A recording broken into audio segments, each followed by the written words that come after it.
नमस्कार दोस्तों मेरा नाम है विजय शर्मा और मैं हूं एक एलआईसी का सक्सेसफुल सफल एजेंट।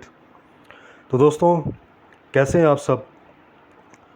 आज फिर मिलते हैं एक और नए इन्फॉर्मेटिव वीडियो में और उम्मीद करता हूं कि आप सब लोग खुश होंगे और अच्छी और बेहतरीन ज़िंदगी जी रहे होंगे।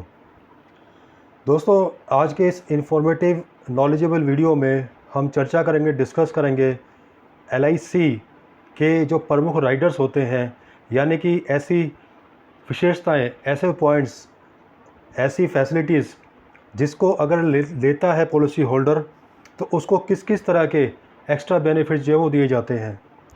दोस्तों, राइडर्स बहुत ही इम्पोर्टेंट और बहुत ही आकर्षक पॉइंट्स होते हैं, विशेषता होती हैं एलआईसी में कि जो पॉलिसी लेता है उसके लिए, क्योंकि इनको लेने के बाद बहुत सारी फैसिलिटीज़ उसको पॉलिसी होल्डर को मिलती हैं। तो दोस्तों, मैं भी यहाँ पर रिकमेंड करूँगा, जो भी व्यक्ति, जो भी परिवार, जो भी फैमिली एलआईसी की पॉलिसी लेती है कोई भी, तो उसमें कोई ना कोई राइडर जो है वो अवश्य ज़रूर लें पॉलिसी के साथ। तो दोस्तों, हम चर्चा करते हैं, डिस्कस करते हैं कि एलआईसी के कौन कौन से मेन राइडर्स हैं और इन राइडर्स के क्या क्या लाभ हैं, क्या क्या इनकी विशेषताएं हैं, कि जिनको लेने के बाद हमें जो आगे दिक्कतें आती हैं प्रीमियम से संबंधित, पॉलिसी मैच्योरिटी से संबंधित, या उसके जो पॉलिसी मैच्योर होने के बाद जो बेनिफिट्स मिलते हैं उससे संबंधित, तो उसमें हमको क्या क्या बेनिफिट्स, क्या क्या लाभ मिलते हैं इन राइडर्स के थ्रू, उसी बारे में हम चर्चा करेंगे दोस्तों। तो दोस्तों, लीजिए वीडियो की शुरुआत करते हैं। तो हमारे पास जो कुल मेन जो राइडर्स होते हैं एलआईसी जो हमें प्रदान करता है, जो फैसिलिटी हमें प्रदान करता है, वो कम से कम हमारे पास 7 होते हैं। जी हाँ दोस्तों, 7 राइडर्स एलआईसी ने अनाउंस किए हुए हैं। तो 7 राइडर्स पॉलिसी होल्डर को मिलते हैं और ये डिपेंड करता है कि किस पॉलिसी में किस तरह का राइडर पॉलिसी होल्डर को लेना चाहिए दोस्तों। तो 7 जो राइडर्स हैं उनके बारे में चर्चा करते हैं। तो पहला है एलआईसी लिंक्ड दुर्घटना मृत्यु हित लाभ राइडर, यानी कि LIC linked accidental death benefit rider. तो दोस्तों, इस राइडर की जो मुख्य विशेषता है, जो इसकी जो परिभाषा है, वो ये कह सकते हैं कि एलआईसी दुर्घटना मृत्यु और विकलांगता लाभ राइडर की विशेषता है, यदि कोई इस राइडर को पॉलिसी अवधि के दौरान खरीदता है, यानी कि जब कोई पॉलिसी होल्डर पॉलिसी लेते समय इस राइडर को ऐड करवाता है तो उसको प्रीमियम भुगतान की शेष अवधि, यानी कम से कम 5 वर्ष होनी चाहिए। यानी जो उसका जो प्रीमियम जो पेड पीरियड है वो कम से कम उसका 5 वर्ष जरूर होना चाहिए। और इसके अलावा पॉलिसी धारक को इन 5 वर्षों में 70 वर्ष की आयु प्राप्त नहीं करनी चाहिए, यानी कि उसकी जो एज है 70 ईयर्स तक नहीं होनी चाहिए पॉलिसी मैच्योरिटी के बाद। राइडर की बीमा राशि मूल पॉलिसी की बीमा राशि के समान हो सकती है। तो कहने का मतलब यह है दोस्तों, जैसे कि इसके नाम से ही जाहिर है, LIC accidental death benefit rider, कहने का मतलब ये है कि अगर किसी पॉलिसी होल्डर की ड्यूरिंग पॉलिसी टाइम में, यानी उसका जो पॉलिसी पीरियड जो चल रहा है उस वक्त अगर उसकी किसी दुर्घटना में डेथ हो जाती है या फिर परमानेंट डिसेबिलिटी हो जाती है, तो उस कंडीशन में ये राइडर बहुत काम आता है। तो इस राइडर को अगर वो पॉलिसी के साथ लेता है, यानी कि राइडर क्या होते हैं कि थोड़ा सा एक्स्ट्रा प्रीमियम देना होता है हमें पॉलिसी के साथ में, और हमें वो फैसिलिटी जो है वो मिल जाती है। तो ठीक है दोस्तों, ये जो जानकारी है ये आपको कैसे लगी मुझे कमेंट बॉक्स में ज़रूर बताइएगा। तो आगे चलते हैं दोस्तों, दूसरे राइडर के बारे में बात करते हैं। दूसरा राइडर है एलआईसी दुर्घटना मृत्यु और विकलांगता लाभ राइडर। अब दोस्तों, इसकी विशेषताएं के बारे में बात करते हैं। यदि कोई इस राइडर को पॉलिसी अवधि के दौरान खरीदता है तो प्रीमियम भुगतान की शेष अवधि कम से कम 5 वर्ष होनी चाहिए। इसके अलावा पॉलिसी धारक को इन 5 वर्षों में 70 वर्ष की आयु पूरी नहीं करनी चाहिए। राइडर की बीमा राशि मूल पॉलिसी की बीमा राशि के समान हो सकती है। तो कहने का मतलब यह है दोस्तों, इसका राइडर का अर्थ ये हुआ कि जैसे कि इसके नाम से ही जाहिर है, एलआईसी दुर्घटना मृत्यु और विकलांगता लाभ राइडर, यानी कि जैसे कि मैंने अभी आपको बताया है कि अगर पॉलिसी धारक की एक्सीडेंटल डेथ हो जाती है या उसको कोई परमानेंट डिसेबिलिटी हो जाती है तो उसको इस राइडर में लाभ मिलता है दोस्तों। अब दोस्तों बात करते हैं अगले राइडर के बारे में। तो दोस्तों, आगे जो राइडर है उसका नाम है एलआईसी का दुर्घटना लाभ राइडर। कहने का मतलब यह है दोस्तों कि एक गैर लिंक्ड गैर भागीदारी वाला नियमित प्रीमियम राइडर है जो दुर्घटना की दुर्भाग्यपूर्ण घटना के मामले में बीमा धारक की मृत्यु के मामले में वित्तीय मुआवजा प्रदान करता है।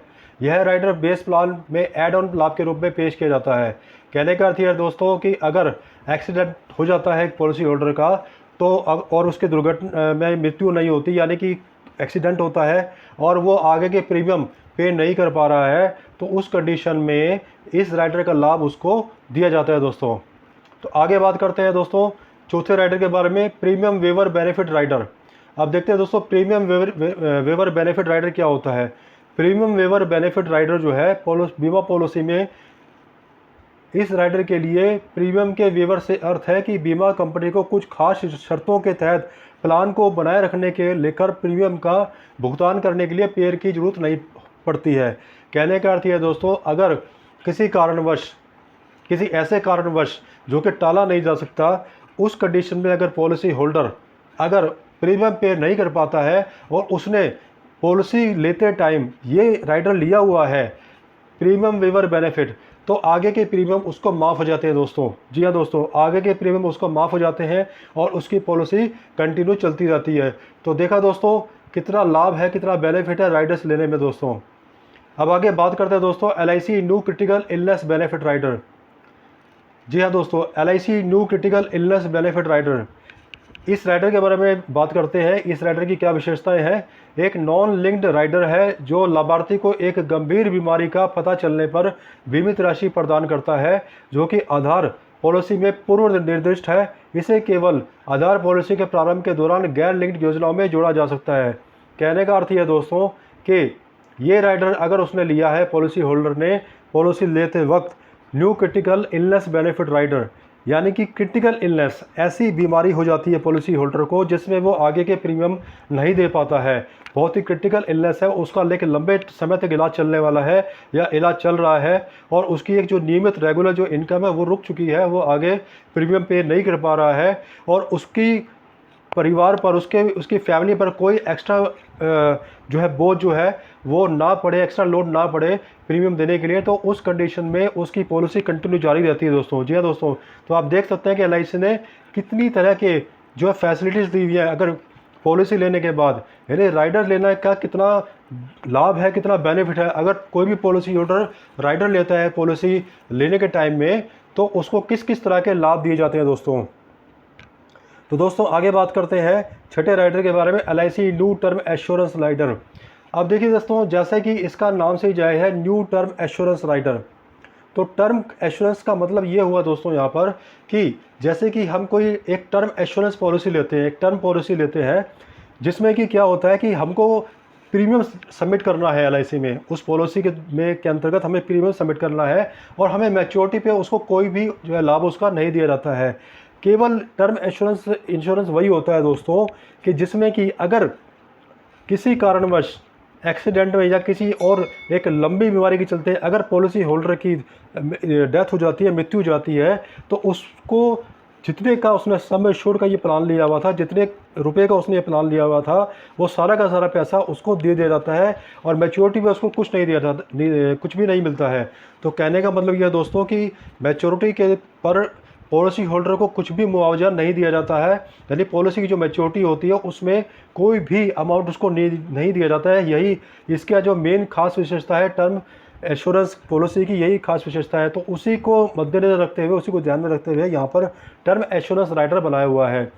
मान लीजिए दोस्तों, इसको एक उदाहरण के अनुसार समझते हैं, एक उदाहरण लेके समझते हैं। जैसे मान लीजिए किसी पॉलिसी होल्डर ने एक पॉलिसी ली हुई है और उसने ये वाला राइडर लिया हुआ है LIC टर्म एश्योरेंस राइडर। मान लीजिए पॉलिसी ली है उसने 10 लाख की, ठीक है दोस्तों, मान लीजिए पॉलिसी उसने 10 लाख की ली है और टर्म एश्योरेंस जो राइडर लिया है वो भी 10 लाख का लिया है। तो उस कंडीशन में क्या होगा दोस्तों, अगर किसी कारणवश उसकी डेथ हो जाती है या एक लंबी बीमारी के चलते डेथ हो जाती है, तो उस कंडीशन में उसको जो 10 लाख का जो उसने टर्म एश्योरेंस राइडर लिया हुआ है और जो उसका जो पॉलिसी का जो सम एश्योर्ड का जो अमाउंट है वो एक साथ उसको दे दिया जाएगा। कहने का अर्थ यह है कि 10 लाख की अगर उसने पॉलिसी ली हुई थी और 10 लाख का ही उसने टर्म एश्योरेंस राइडर लिया हुआ था, तो कुल मिलाकर के उसको 20 लाख रुपये बोनस के साथ उसको दे दिए जाएंगे दोस्तों, उसके at the time of death, क्योंकि उसने टर्म एश्योरेंस राइडर लिया हुआ है। तो देखिए दोस्तों कितना बड़ा इसका बेनिफिट है दोस्तों टर्म एश्योरेंस राइडर का। और दोस्तों आगे जो इसका जो अंतिम जो राइडर है उसके बारे में बात करते हैं, LIC premium benefit rider auto cover के साथ। जी हाँ दोस्तों, LIC premium waiver benefit auto cover. एक तो हमने बात की दोस्तों प्रीमियम वेवर बेनिफिट के बारे में, जो पहले जो हमने राइडर के बारे में बात की थी। अभी एक और राइडर है LIC प्रीमियम बेनिफिट राइडर, जिसमें कि ऑटो कवर दिया जाता है। LIC premium waiver benefit rider is a non linked rider to be attached with insurance plans with which this rider is allowed. This rider provides for waiver of future premiums payable under the base plan in case of unfortunate death of the rider life assured during the term of the rider। LIC का premium छूट लाभ rider उन बीमा योजनाओं के साथ जुड़ा होने वाला एक गैर लिंक्ड राइडर है जिसके साथ इस राइडर की अनुमति है। यह राइडर की अवधि के दौरान राइडर लाइफ एश्योरेंस यानी बेस प्लान के प्रस्तावक की दुर्भाग्यपूर्ण मृत्यु के मामले में बेस प्लान के तहत देय भविष्य के प्रीमियम की छूट प्रदान करता है। तो कहने का अर्थ यह है दोस्तों कि इसमें premium waiver benefit rider auto cover, जैसा कि इसके नाम से ही जाहिर है, इसमें हमको ऑटोमेटिक कवर मिल जाता है। अगर मान लीजिए किसी पॉलिसी होल्डर ने LIC की पॉलिसी लेते वक्त अगर इस राइडर को लिया हुआ है तो उसको कितना बड़ा बेनिफिट, कितना बड़ा लाभ उसको मिलने वाला है। अगर किसी कारणवश उसकी मृत्यु हो जाती है पॉलिसी होल्डर की, तो उसके परिवार वालों को, उसके जो नॉमिनी है, उसको कितना बड़ा अमाउंट उसको दिया जाएगा, आप खुद सोच सकते हैं। तो आप देखेंगे दोस्तों कि किस तरह से LIC ने जो राइडर्स जो उपलब्ध कराए हुए हैं, जो अवेलेबल किए हुए हैं, उनका कितना बड़ा लाभ है दोस्तों राइडर लेने के लिए। और पॉलिसी लेते समय कोई ना कोई राइडर अपने साथ, अपनी पॉलिसी के साथ ज़रूर अटैच करवाएं दोस्तों, क्योंकि इसके बहुत बड़े लाभ होते हैं, बहुत बड़े इसके बेनिफिट्स होते हैं दोस्तों। तो दोस्तों ये 7 राइडर्स के बारे में हमने अभी बात की LIC के। तो ये जानकारी आपको कैसी लगी, ये राइडर्स आपको कैसे लगे, कौन सा राइडर आपको सबसे अच्छा बेनिफिट वाला लगा, कौन सा राइडर आपको कम बेनिफिट वाला लगा, प्लीज़ कमेंट बॉक्स में कमेंट करके ज़रूर बताइएगा। और मैं आपसे गुजारिश करूँगा कि ज़्यादा से ज़्यादा इस वीडियो को, इस जानकारी को, इस इन्फॉर्मेशन को, इस नॉलेज को और भी लोगों तक आप पहुँचाने की कोशिश करें। वीडियो को शेयर करें ताकि जानकारी जो है ऑटोमेटिक लोगों तक पहुँच जाए और लोग भी इस बारे में जानने के इच्छुक हों, इंटरेस्टेड हों और LIC के पॉलिसी एंड प्लान्स के बारे में और जानकारी प्राप्त करें। मैं व्यक्तिगत रूप से चाहता हूं कि ज़्यादा से ज़्यादा लोग इंश्योरेंस करवाएं अपना। इंश्योरेंस में दोस्तों कोई नुकसान नहीं होता है, इसका हमेशा फ़ायदा होता है। कभी ना कभी इंश्योरेंस जिसने लिया होता है वो कभी ना कभी काम आ जाती है। अगर मान लीजिए आपने ये सोच के इंश्योरेंस लेते चलो कि हम इन्वेस्टमेंट ही कर देते हैं, पैसे का एक अच्छी का निवेश कर देते हैं, तो LIC एक बेहतर ऑप्शन हो सकता है दोस्तों, कि इसमें आपको बोनस भी मिलता है, इंटरेस्ट भी मिलता है, कंपाउंड इंटरेस्ट भी मिलता है और भी बहुत यानी कि सुविधा मिलती है, फैसिलिटी मिलती है। और बहुत अच्छी बात तो ये है दोस्तों कि इसमें सबसे अच्छा तो रिस्क कवर होता है। यानी कि कहने का मतलब ये है कि लाइफ रिस्क पे चल रही है और किसी कारणवश अगर व्यक्ति की, पॉलिसी होल्डर की डेथ हो जाती है, मृत्यु हो जाती है या एक ऐसी बीमारी से ग्रसित हो जाता है जिसमें कि वो आगे का खर्चा चला पाने में असमर्थ है, नहीं चला पाएगा, तो उस कंडीशन में LIC बहुत एक उपयोगी हो सकती है दोस्तों। एक उदाहरण के रूप में समझते हैं कि LIC उस दवाई की तरह है जो लेने में तो बहुत कड़वी होती है, लेकिन जब लेने के बाद, दवाई लेने के बाद, वो मेडिसिन, LIC की मेडिसिन लेने के बाद जो उसका जो इलाज होता है वो बहुत ही पावरफुल होता है। यानी कि इलाज लाइलाज हो जाता है, आदमी जो है पॉलिसी लेने वाला बिल्कुल सिक्योर हो जाता है दोस्तों। तो दोस्तों बार बार आपसे यही गुजारिश करता हूँ कि इस वीडियो को शेयर करें और ज़्यादा से ज़्यादा लोगों तक पहुँचाएँ। और उम्मीद करता हूँ कि ये वीडियो, जो जानकारी आपको पसंद आई होगी और उम्मीद करता हूँ कि इस वीडियो को आप सब्सक्राइब करेंगे, इस चैनल को सब्सक्राइब करेंगे दोस्तों। तो दोस्तों ये वीडियो और ज़्यादा लंबी ना हो जाए, इस वीडियो को यही समाप्त करते हैं। आगे फिर मिलेंगे एक अच्छी और नई इन्फॉर्मेटिव वीडियो के दौरान। मिलते हैं दोस्तों। जय हिंद, जय भारत। Thank you.